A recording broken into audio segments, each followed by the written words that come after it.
Ang Chow Chow ay isang sinaunang lahi ng aso na nagmula sa China mahigit 2,000 na taon na ang nakalilipas.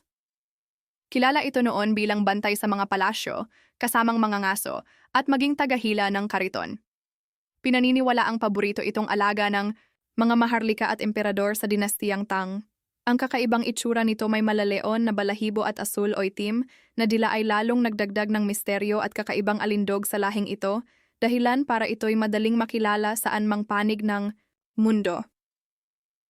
Ang pag-aalaga sa isang chow chow ay nangangailangan ng pasensya at kaalaman. Dahil sa makapal nitong balahibo, kailangan itong suklayin ng regular upang maiwasan ang buhol at sobrang paglalagas. Mahalaga rin ang sapat na ehersisyo, pero huwag labis dahil hindi ito kasing aktibo ng ibang lahi. Hindi ito madalas magpakita ng emosyon, kaya tila may sariling mundo. Ngunit sa tamang pag-aalaga at pagsasanay, nagiging tapat at maaasahan itong kasambahay. Huwag kalimutang pa-check up ito sa veterinaryo at siguraduhin kumakain ng balanseng pagkain. Alam mo ba na ang Chow Chow ay isa sa iilang lahi ng aso na may asul-itim na dila? Isa pa, ang mga tuta ng Chow Chow ay ipinapanganak na may pink na dila na unti-unting nagdidilim habang sila'y lumalaki.